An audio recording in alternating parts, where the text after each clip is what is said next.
Get ready. 3, 2, 1, start.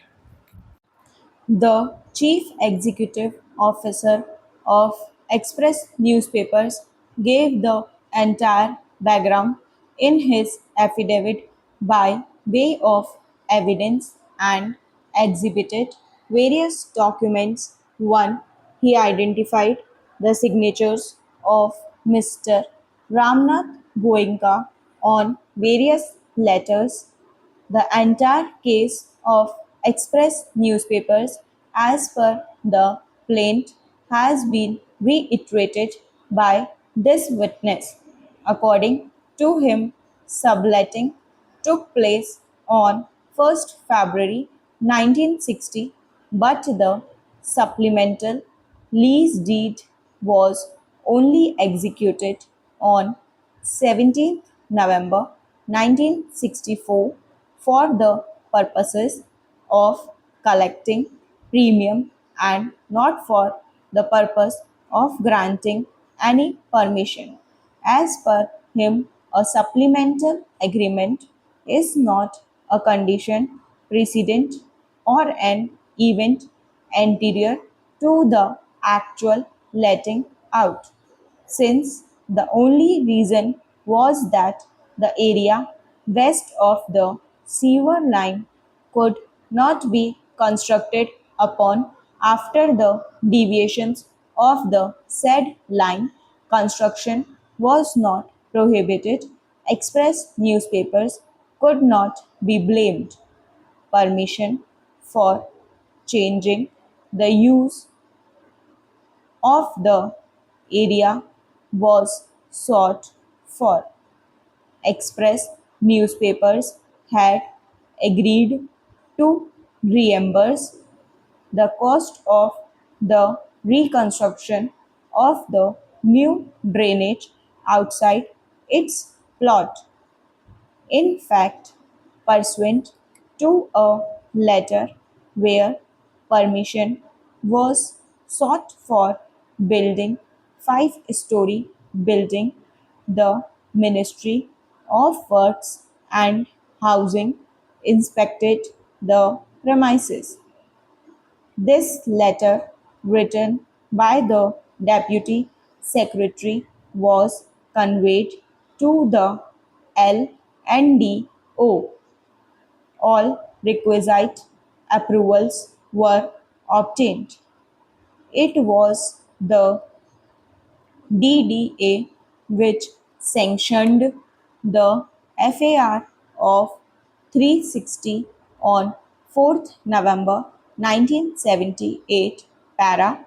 He also stated that the L&DO was fully informed from 1977 onwards of all the approvals which were being received by it relating to diversion of sewer line, change of user west of the sewer line, and the sanction of building plans. He further averred that no misrepresentation was committed to obtain the additional area. Moreover, there was no intention to let out the portions for commercial purposes. However, surprisingly, in January 1980, an attempt was made to re enter the building despite Express newspapers having made efforts to keep the L&DO informed at every stage. Allegations were made by the said witness against the lieutenant governor at that time.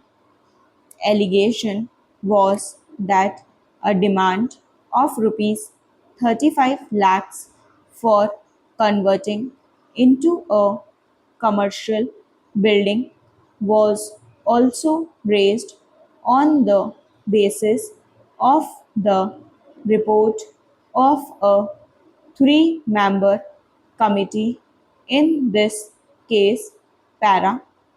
As per the committee, the basement area, which is to be used for press purpose, is already permitted for commercial use as per the master plan.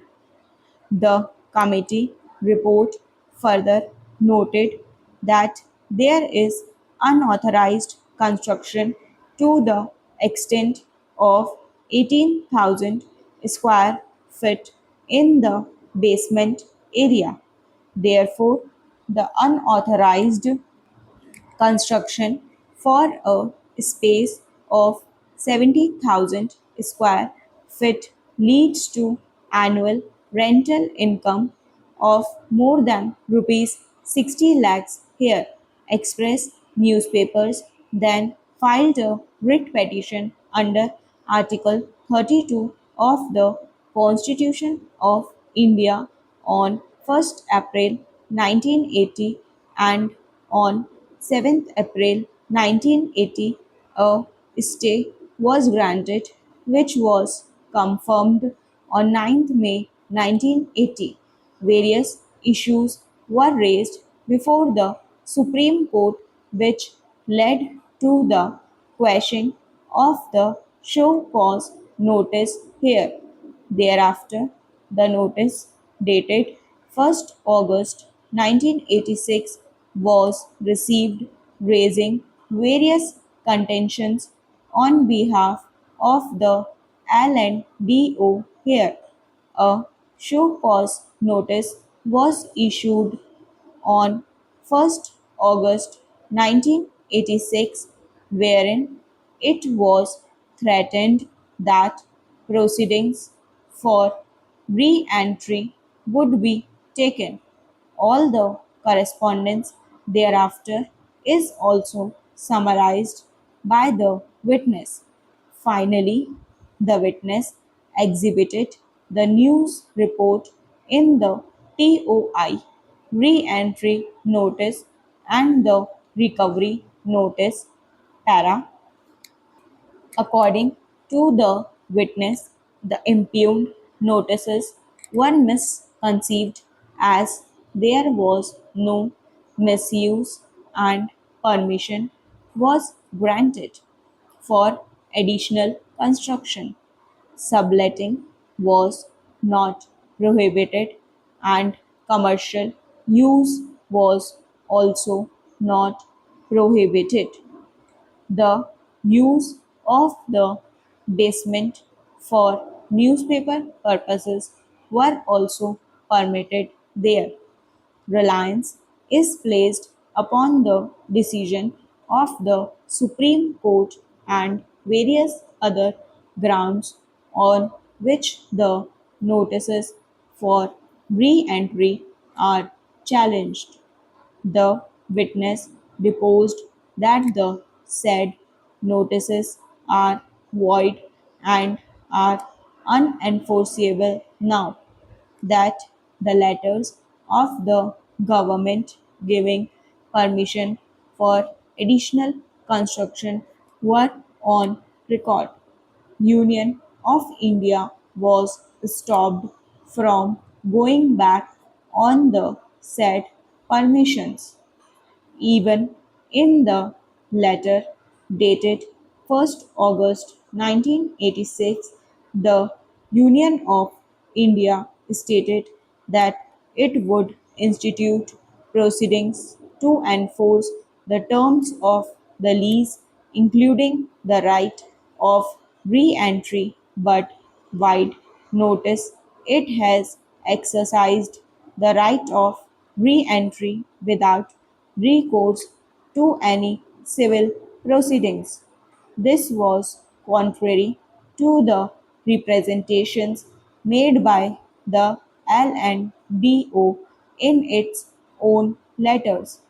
According to the witness, in other plots of the press enclave, subletting has been permitted, and examples of the same have been set out in the affidavit. The impugned notices terminating lease are in contempt of the specific directions of the Supreme Court that the only pending issue was the payment of conversion charges only.